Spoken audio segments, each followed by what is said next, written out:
지난주일에 우리는 엘리야가 행한 그 대결을 보았습니다. 세계의 대결이라고 할 만합니다. 성경에 등장하는 사건 중에도 성경을 읽은 사람이라면 강한 인상을 남기게 되는 그런 사건입니다.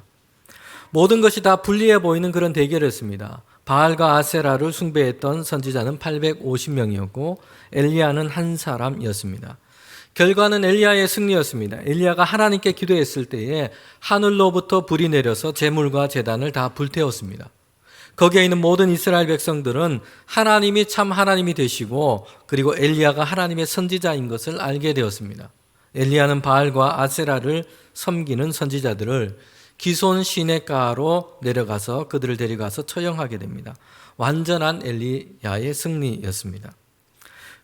이 열왕기상 18장에 보면 이런 엘리야가 이룬 이 일이 여기에서 그치지 않고 그는 3년 6개월 동안 계속되었던 가뭄을 끝내게 됩니다. 갈멜산 대결 이후에 엘리야는 갈멜산으로 다시 오릅니다. 그리고 그곳에서 그는 무릎을 꿇고 하나님께 기도합니다. 그의 얼굴을 무릎 사이에 놓고 하나님께 기도합니다. 그의 기도는 하나님의 응답을 얻기까지 계속되었습니다. 바다 쪽을 보기 위하여 구름이 일어나는 그곳을 향하여 사환을 7번이나 보냈습니다. 이렇게 엘리야의 기도는 하나님께서 응답하실 때까지 거듭되었고 하나님의 기도의 응답은 엘리야를 통해 이루어지게 됩니다. 그 땅 가운데 비가 내리게 됩니다. 지독한 가뭄이 끝나게 된 것입니다. 죽음과 기근과 이 황폐했던 그 땅 가운데 하나님께서 주신 그 비가 그 땅 가운데 내리게 됩니다. 구름과 바람이 일어나고 하늘이 캄캄해지며 비가 내리기 시작합니다. 아합 왕은 마차를 타고 이제 그의 왕궁으로 되돌아가게 됩니다. 엘리야의 승리였고 아합과 우상 숭배자들의 완전한 패배였습니다. 그때 하나님께서 엘리야에게 능력을 주셔서 빗속을 달리기 시작하는데 말이 끄는 왕의 수레보다 먼저 달려가기 시작합니다. 여러분, 엘리야는 이런 선지자였어요. 하나님께서 그에게 능력과 힘을 주셔서 아합 왕으로부터 시작하는 모든 이스라엘 백성이 이제 엘리야를 주목하게 됩니다. 그가 행한 이 사건 때문이었습니다. 대결에서 승리했고 가뭄을 끝내는 그런 기도를 한 선지자였습니다. 오늘 우리가 이 말씀을 읽을 때에도 엘리야의 이 이야기는 우리의 마음, 우리의 가슴이 벅차게 합니다. 여러분, 이것이 열왕기상 18장에 기록된 엘리야의 행적이었습니다. 대단한 승리를 거둔 사람이었습니다. 그런데 오늘 읽은 이 말씀 본문인 19장에는 뭔가 이 분위기가 완전히 다르다는 것을 보게 됩니다. 갈멜산의 이 사건은 모든 사람들이 정말 하나님은 살아계시는구나, 정말 저 엘리야는 하나님의 선지자이구나, 하나님의 사람이구나, 이렇게 말할 수밖에 없도록 했습니다. 그런데 그 이어지는 이 사건은 광야의 로뎀나무 아래서 엘리야가 지금 죽기를 청하고 있습니다. 이제 그만하고 싶다는 것이요, 그만 살고 싶다는 것입니다. 낙담하고 무기력하게 아무 의욕 없이 지쳐서 로뎀나무 아래 그렇게 앉아 있습니다. 하나님께 죽기를 청하고 있습니다. 완전히 실패한 사람, 절망으로 가득한 사람의 모습으로 거기에 있다는 것이요.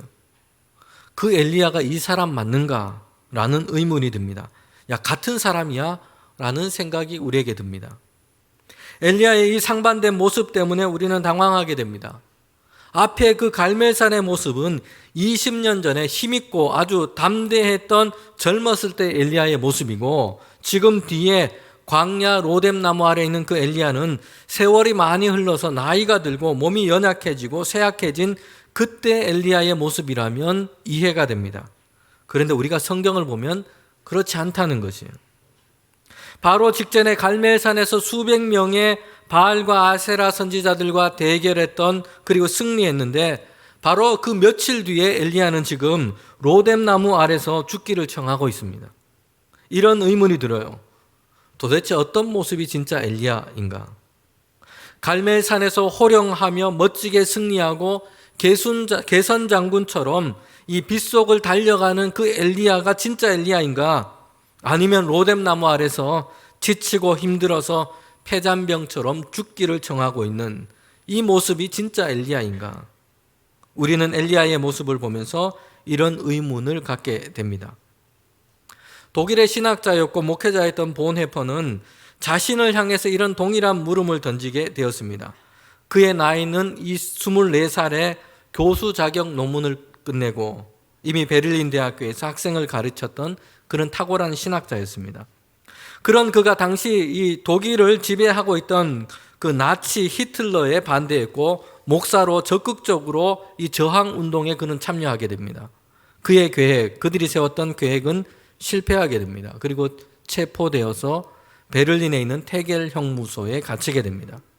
그는 그곳에서 이런 시를 쓰게 됩니다. 나는 누구인가? 라는 글입니다. 제가 한번 읽어보겠습니다. 나는 누구인가? 남들은 종종 내게 말하기를 감방에서 나오는 나의 모습이 어찌나 침착하고 명랑하고 확고한지 마치 성에서 나오는 영주 같다는데 나는 누구인가? 남들이 종종 내게 말하기를 간수들과 대화하는 내 모습이 어찌나 자유롭고 사근사근하고 밝은지 마치 내가 명령하는 사람 같다는데 나는 누구인가? 남들은 종종 내게 말하기를 불행한 나날을 견디는 내 모습이 어찌나 한결같고 번글거리고 당당한지 늘 승리하는 사람 같다는데 남들이 말하는 내가 참인가? 나 스스로 아는 내가 참인가? 세상에 갇힌 새처럼 불안하고 그립고 병약한 나, 목 졸린 사람처럼 숨 쉬려고 버둥거리는 나, 빛깔 같고 새소리에 줄이고 따뜻한 말과 인정에 목말라 하는 나, 방자함과 사소한 모욕에도 치를 떠는 나, 좋은 일을 학수고대하며 서성거리는 나, 멀리 있는 벗의 신변을 무력하게 걱정하는 나, 기도에도 생각에도 일에도 지쳐 멍한 나, 풀이 주고 작별을 준비하는 나인데 나는 누구인가? 이것이 나인가? 저것이 나인가? 오늘은 이 사람이고 내일은 저 사람인가? 둘 다인가? 사람들 앞에서는 허세를 부리고 자신 앞에서는 천박하게 우는 소리 잘하는 겁쟁이인가? 내 속에 남아있는 것은 이미 거둔 승리 앞에서 꽁무니를 빼는 패잔병인가? 나는 누구인가? 으스스한 물음이 나를 조롱합니다. 성도 여러분, 이 두 개의 얼굴, 두 개의 모습을 가지고 있는 이 엘리야의 자화상이에요. 성경은 이런 엘리야의 모습을 오늘 우리에게 그대로 보여주고 있다는 것이요. 왜 그렇습니까? 그것이 우리 모든 사람, 우리의 모습이기 때문입니다. 피할 수 없는 우리의 자화상이기 때문입니다. 우리는 믿음으로 충만하고 의욕에 가득하기도 합니다. 찬양하고 기도하고 하나님의 말씀을 통해서 은혜를 받았을 때에는 세상에서 정말 예수 그리스도를 믿는 사람으로 예수님의 사람으로 멋지게 살 것이라 마음속에 그 다짐이 가득합니다. 어려운 중에도 힘든 중에도 병으로 연약한 중에도 반드시 하나님께서 이기게 하시고 잘되게 하실 것이다. 이런 믿음으로 충만할 때 있습니다. 그런데 그러다가도 얼마 되지 않아서 우리는 의기소침하기도 합니다. 다른 사람들의 말 때문에 이런저런 삶의 상황 때문에 연약한 나 때문에 잘할 수 있을까? 약한 마음이 우리의 생각을 사로잡기도 합니다. 사실 우리는 일주일에 우리의 생각과 감정은 이렇게 온탕과 냉탕 몇 번을 오가기도 합니다. 믿음으로 담대했다가 의심 안에서 주눅이 들어버리기도 합니다. 소망으로 기뻐했다가 실망으로 인해서 우울할 때가 있습니다. 믿음과 의심, 소망과 실망 사이를 왔다 갔다 할 때가 많이 있습니다. 오늘 우리가 위대한 선지자로 알고 있는 그 엘리야는 갈멜산에서 그렇게 대단한 승리를 경험했던 선지자였습니다. 그런데 그는 왜 이토록 낙심과 절망의 자리에 앉아 있는 걸까요? 엘리야의 이런 상태를 영적 침체로 정의하고 싶습니다. 실망과 낙담이 그를 완전히 지배하고 있습니다. 그의 삶의 의욕은 꺾였습니다. 뿐만 아니라 하나님께서 주신 삶의 목적과 사명을 잃어버렸어요. 그의 삶은 길을 잃어버렸습니다. 송두리째 흔들리고 있습니다. 여러분, 우리는 이 엘리야의 모습을 통해서 영적 침체에 빠져있는 이 엘리야의 모습, 세 가지의 모습을 우리는 보게 됩니다. 첫 번째, 그는 낙담하고 있다는 것이요. 변하지 않는 상황 때문이었습니다. 영적 침체는 어디에서 온 걸까요? 먼저 엘리야는 변하지 않은 이 삶의 상황의 문제에 지금 부딪히고 있다는 것입니다. 엘리야는 승자처럼 빗속을 달려갔습니다. 이스르엘을 향해 간 것입니다. 엘리야가 기대하는 것이 있습니다. 바알과 아세라 숭배의 주동자는 왕후 이세벨이었습니다. 이세벨이 갈멜산에서 엘리야가 행한 그 소식을 들었어요. 엘리야는 기대합니다. 이제 이세벨이 살아계신 하나님을 인정하고 뭔가 그에게 변화가 있기를 기대했습니다. 그런데 엘리야에게 돌아온 것은 이세벨의 협박과 위협이었습니다. 19장 2절 말씀입니다. 이세벨이 사신을 엘리야에게 보내어 이르되 내가 내일 이맘때에는 반드시 내 생명을 저 사람 중에 한 사람의 생명과 같게 하리라. 그렇게 하지 아니하면 신들이 내게 벌 위에 벌을 내림이 마땅하리라 한지라. 지금 이세벨이 엘리야에게 사신을 보낸 것이요, 갈멜산에서 바알과 아세라 선지자를 처형한 것처럼 내가 이 엘리야 너를 그렇게 만들어 버리겠다라고 협박하고 있는 것입니다. 이세벨은 사신을 보내서 협박하고 있습니다.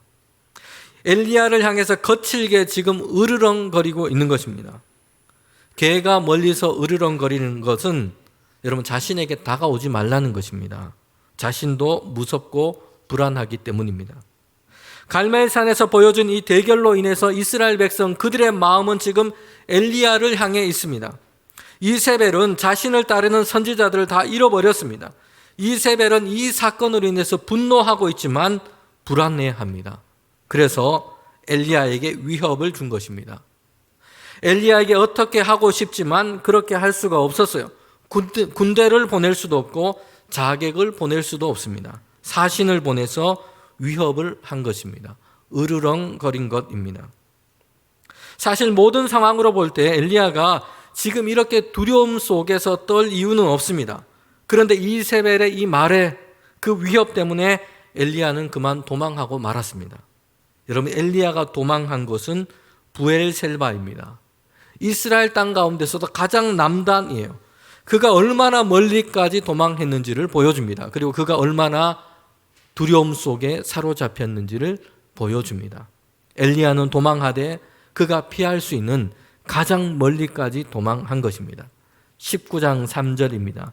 그가 이 형편을 보고 일어나 자기의 생명을 위해 도망하여 유다가 속한 부엘셀바에 이르러 자기의 사환은 그곳에 머물게 하고. 지금 엘리야가 도망을 했는데 엘리야가 활동했던 것은 북이스라엘이었어요. 그런데 그는 얼마나 멀리까지 도망했는지 남유다 나라에, 그것도 최남단 부엘셀바까지 도망한 것입니다. 엘리야의 이 두려움은 어디서 시작되었는지 우리는 보게 됩니다. 이 형편을 보고 엘리야는 이세벨이 사신을 보내 자신을 위협하고 있는 그 형편을 보고 있는 것입니다. 생각해 보십시오. 바로 전에 갈멜산에서 제단에 불을 내리시는 하나님을 엘리야는 보았습니다. 그냥 엘리야가 구경한 사람이 아니었어요. 엘리야 자신이 온 백성 앞에서 이 일을 행했습니다. 그는 기도했을 때에 비를 내리시는 하나님을 보았습니다. 그런데 이세벨의 이 위험 앞에서 엘리야는 지금 두려움에 사로잡혀 버립니다. 하나님의 능하심, 하나님의 일하심을 잊어버렸습니다. 자신에게 가해지는 이런 위협적인 상황 때문이었습니다. 실제 일어나고 있는 상황이 아니에요. 말로 한 경고일 뿐이었습니다. 그런데 낙담하고 말았다는 것이에요. 엘리야의 시선은 하나님이 아니라 지금 자신의 형편을 향해 있습니다. 으르렁거리는 이세벨의 이 위협이라고 하는 이 형편에 그의 시선과 관심을 그렇게 빼앗기고 만 것입니다. 거기에 사로잡히고 만 것입니다. 복음서를 보면 풍랑을 만난 제자들을 향해서 예수님이 오신 그 사건이 기록되어 있습니다. 바다 위를 걸어서 주님께서 오신 것이요. 제자들은 유령인 줄 알고 놀랐어요. 그때 예수님께서 말씀하시죠. 내니 두려워하지 말아라. 그러자 베드로가 예수님께 이렇게 얘기를 합니다. 주님이시라면, 유령이 아니고 진짜 주님이시라면 나를 이 바다 위를 걷게 해 주십시오. 그때 주님께서 베드로에게 얘기합니다. 오라, 내게로 오라. 그러자 베드로가 배에서 내려서 물 위를 걷기 시작했습니다. 예수님께로 가기 시작한 것이에요. 그때 얼마 가지 못해서 베드로는 물속에 빠져들고 맙니다. 왜 이렇게 되었을까요? 마태복음 14장 30절부터 31절입니다. 바람을 보고 무서워 빠져가는지라 소리를 질러 이르되 주여 나를 구원하소서 하니 예수께서 즉시 손을 내밀어 그를 붙잡으심에 이르시되 믿음이 작은 자여 왜 의심하였느냐 하시고. 지금 베드로의 시선이 바람과 풍랑을 향해 버린 것이에요. 거친 바람과 풍랑에 그의 시선과 마음이 빼앗겨 버린 것입니다. 그러자 의심이 들어오고 두려움이 그를 사로잡아 버렸습니다. 사실 베드로는 원래 물 위를 걸을 수 있는 존재가 아니에요. 그런데 주님께서 그에게 그렇게 하셨습니다. 그가 주님의 말씀을 따라서 물 위를 걸었을 때에 이미 그 바다, 그 호수는 바람과 풍랑이 거기 있었습니다. 그런데 그 가운데서도 베드로는 주님을 본 것입니다. 믿은 것입니다. 주님께서 걷게 하실 것을 믿었습니다. 그러나 그의 시선이 이제 예수님이 아니라 바람과 풍랑과 그 자신을 향하자 베드로는 침몰하고 만 것입니다. 교통사고가 가장 빈번하게 일어나는 이유는 전방을 주시하지 않기 때문입니다. 신앙생활에서도 이런 일이 일어납니다. 영적 침체의 문제는 먼저 시선의 문제예요. 함께 하시는 하나님, 인도하시는 하나님을 보아야 하는데 그 시선이 다른 곳에 그만 빼앗기고 만 것입니다. 자신을 향하고 상황을 향하고 바다와 풍랑을 보는 것입니다. 으르렁거리는 이세벨만 두려움으로 지금 보고 있는 것입니다. 아무리 낙담이 되는 상황 속에서도 우리는 우리의 시선을 하나님께 두어야 합니다. 여러분, 시편의 기도자는 이렇게 기도했습니다. 그의 삶의 상황과 형편은 어려웠어요. 힘듭니다. 그런데 그는 믿음으로 결단했습니다. 나는 이 상황에서 시선을 상황에 두지 않고 이 상황 가운데 하나님을 바라보겠습니다. 시편 42편에서 기도자는 사슴이 시냇물을 찾듯이 하나님을 찾기에 갈급한다 말하고 있습니다. 그의 현실은 어떠냐? 사람들은 하나님이 어디 있느냐? 하나님이 계시냐라고 조롱하는 그 말로 가득합니다.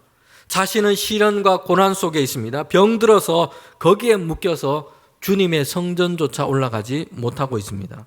눈물이 주야로 그의 음식이 되어버렸어요.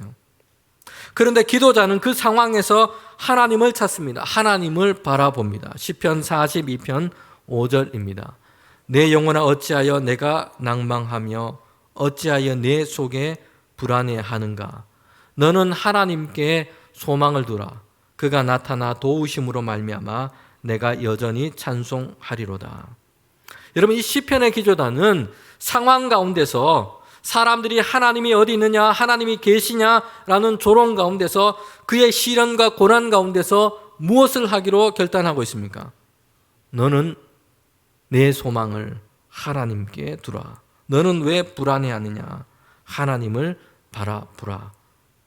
그의 시선을 하나님께 두기로 결단합니다. 그리고 하나님을 찬송합니다. 엘리야의 영적 침체의 모습은 그가 무기력 가운데 빠져 있다는 것이요. 뭘 해도 소용이 없다는 것입니다. 그는 브엘셀바로 갔습니다. 광야의 로뎀 나무 아래 앉아 있습니다. 이스라엘을 벗어난 곳, 사람이 없는 곳으로 도망한 것입니다. 엘리야는 이제 더 이상 자신이 할 수 있는 것은 아무것도 없다고 생각한 것입니다. 그는 갈멜산에서 엄청난 대결을 했고 이방 선지자들을 처형하기도 했어요. 기도해서 가뭄을 끝내기도 했습니다.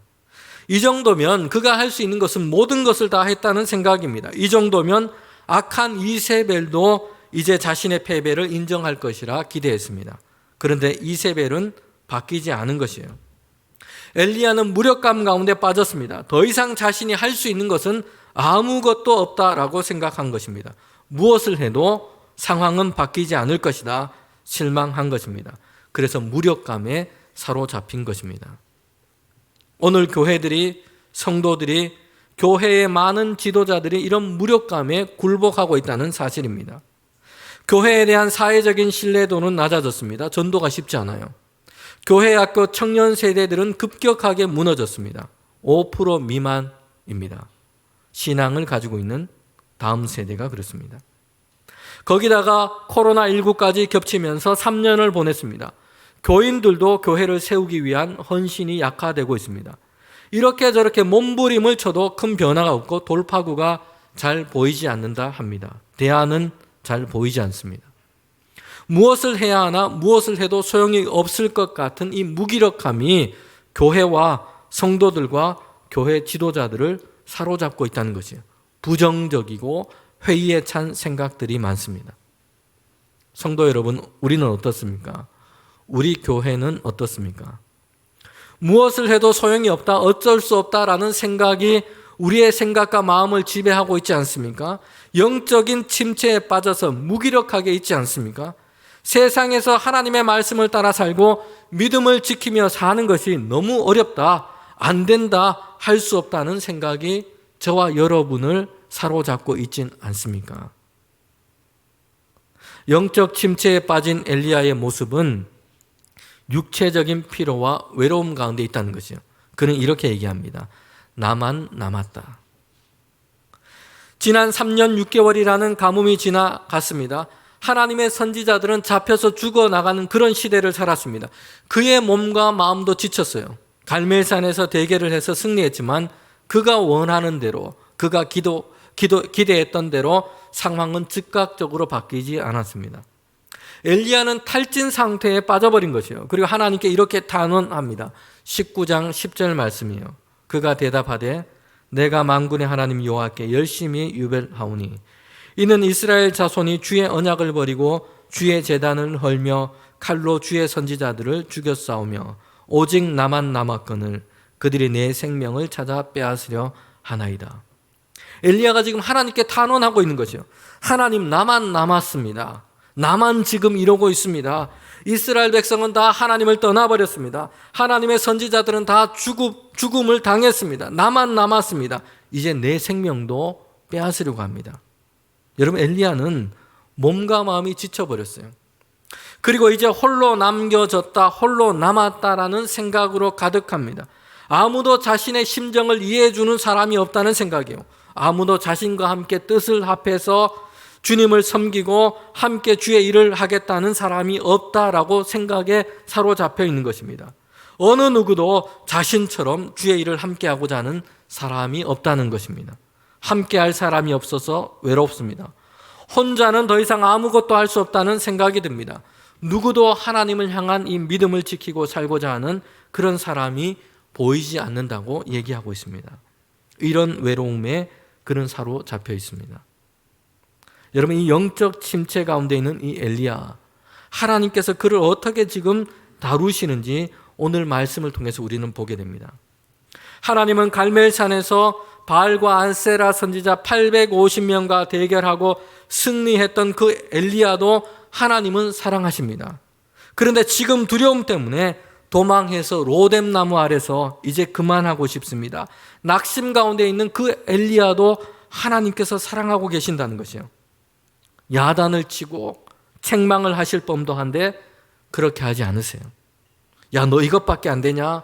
내가 너한테 해준 것이 얼마나 많은데 이 일 때문에, 이 정도 때문에 못하겠다, 그만하겠다, 이게 말이 되느냐?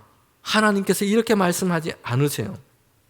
하나님은 엘리야를 그렇게 대하지 않으십니다. 그리고 어떻게 하십니까?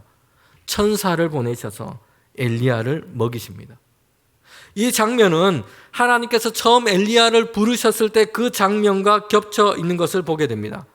처음에 엘리야를 선지자로 부르시고 아합 왕 앞에서 하나님의 말씀을 전하게 했습니다. 그리고 난 다음에 가뭄이 있을 것이다, 이 말을 전하고는 엘리야로 하여금 도망하게 하셨어요. 그리 시냇가에서 까마귀가 날라주는 떡과 고기를 먹게 하십니다. 시냇가가 말라서 시돈 땅에 있는 사르밧으로 가게 하셨어요. 그곳에서도 과부를 통해서 그를 먹이셨습니다. 선지자 엘리야가 경험하고 행해야 할 가장 중요한 것이 무엇인지를 하나님은 거듭해서 영적 침체 가운데 있는 엘리야에게 지금 보이시고 말씀하시는 것입니다. 능력을 행하고 기적을 행하고 이것도 좋지만 하나님은 엘리야에게 지금 이 땅에서 무엇을 하라고 말씀하십니까? 매일매일 돌보시고 먹이시는 하나님을 그는 경험해야 합니다. 하나님의 돌보심과 그 사랑을 그는 경험해야 합니다. 순간순간 하나님의 위로하심을 그는 경험해야 합니다.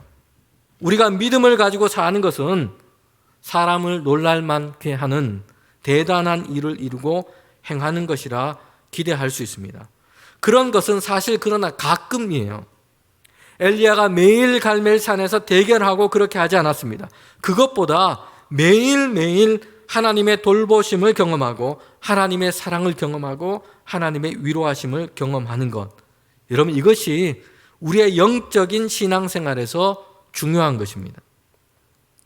주님께서 가르쳐 주신 기도를 보면 이렇게 기도하라고 말씀했습니다. 우리에게 일용할 양식을 주시고. 주님의 이 기도에는 죽은 자를 살리게 하시고 홍해를 가르게 하시고 산을 옮기게 하시고 이런 기도가 없고 일용할 양식을 내게 주시고 라고 기도하라고 하십니다. 매일매일 일용할 양식을 통해서 하나님을 경험하고 하나님의 돌보심을 경험하는 겁니다.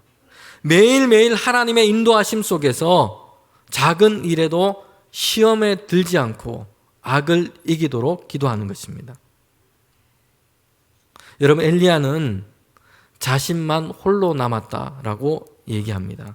그런데 하나님께서는 호렙산에서 엘리야에게 말씀을 주시는데 하나님은 남겨두신 이 신실한 사람이 7,000명이나 남겨두었다고 말씀하세요. 엘리야는 지금까지 고독하게 홀로 싸우는 싸움을 싸운 것입니다. 그러다가 지쳐버렸어요.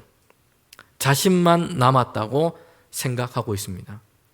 그런데 그 이후 하나님께서 엘리야에게 주신 사역을 보면 그의 제자 엘리사와 함께 선지자 생도들과 함께 하나님께서 남겨주신 사람들과 연합해서 주님의 일을 하고 있는 것을 보게 됩니다. 눈을 들어 보십시오. 여러분, 혼자가 아닙니다. 함께하는 사람이 있습니다. 지금 이 순간에도 하나님을 사랑하고 함께 교회를 섬기며 세상 가운데서 우리와 함께 믿음으로 살기를 원하는 사람들이 세상 곳곳에 있다는 것입니다. 우리 주변에, 우리 안에 있습니다. 하나님께서는 믿음의 역사를 함께 이루어 가기를 원합니다. 신실한 자들과 연합하는 것이요. 직장에서, 가정에서, 교회 안에서 함께 그리스도 예수 안에서 이런 비전과 꿈을 가지고 믿음의 공동체를 이루어 가도록 하신 것입니다. 여러분, 세 번째 영적 침체를 벗어나기 위해서 하나님께서 엘리야에게 하신 것은 호렙산으로 그를 인도하신 것입니다.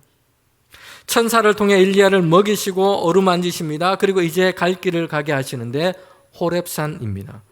모세가 하나님께 부름을 받은 곳이에요. 떨기나무 불꽃 가운데 임재하신 하나님을 만난 곳입니다. 나이 80에 목동이 되어버린 이 모세, 40년이라는 세월을 광야에서 보냈습니다. 거기에서 그는 하나님의 부르심을 받게 됩니다. 모세 스스로는 아무것도 할 수 없다는 생각이 가득했습니다. 무엇도 할 수 없고 자신은 먼지처럼 아무것도 아닌 존재에 불과하다 생각했습니다. 그런데 모세를 부르셨어요. 이스라엘 백성을 애굽에서 인도하여 내는 일에, 바로의 압제로부터 이스라엘 백성을 인도해는 일에 모세를 보내신 것입니다. 현실은 바뀌지 않고 나는 아무것도 할 수 없다, 엘리야는 생각합니다. 그런 엘리야를 먹이시고 회복시키셔서 호렙산으로 보내십니다. 모세를 부르시고 거기에서 새로운 사명을 주신 곳입니다. 그곳에서 하나님은 엘리야를 만나세요. 그리고 그에게 세미한 음성으로 하나님의 말씀을 주십니다. 하나님은 엘리야를 그 호렙산으로 이끄신 것입니다. 거기에서 세미한 하나님의 음성을 주십니다. 엘리야가 이 땅 가운데 살아갈 목적, 사명을 주시는 것입니다. 엘리야를 향한 하나님의 계획은 끝나지 않았습니다. 엘리야의 마지막은 로뎀나무 아래서 절망하는 것으로 끝나지 않습니다. 인생의 허물을 노래하는 것으로 끝나지 않습니다. 성도 여러분, 우리를 향한 하나님의 계획은 끝나지 않았습니다. 우리에게 오늘 이 하루를 살도록 생명을 주신 것은 우리가 오늘 살아갈 이유가 있다는 것입니다. 하나님께서 우리 인생을 향한 목적이 있다는 것입니다. 여러분, 우리는 이것을 확인해야 합니다. 우리는 잘 바뀌지 않은 세상과 삶의 현실에서 하나님의 나라와 그 의를 따라서 살아가는 믿음의 길을 걸어가야 합니다. 세상의 현실과 상황에서 지칠 때에, 실망이 찾아올 때에 우리는 우리 각자의 호렙산에 올라가야 합니다. 거기에서 다시금 하나님께서 우리를 하나님의 백성 삼으시고 우리 인생을 향한 하나님의 그 목적을 세밀한 음성으로 주시는 그 하나님의 말씀을 우리는 들어야 합니다. 하나님의 목적을 우리 삶 가운데 두고 계시다는 것을 우리는 확인해야 합니다. 보네퍼는 앞서 읽은 그 시 마지막에서 이렇게 글을 쓰고 있습니다. 나는 누구인가? 으스스한 물음이 나를 조롱합니다. 내가 누구인지 당신은 아시오니 나는 하나님의 것입니다. 오 하나님. 짜릿한 몇 번의 승리와 그 만족스러움이 엘리야를 선지자로 살도록 지탱해 준 것이 아니었어요.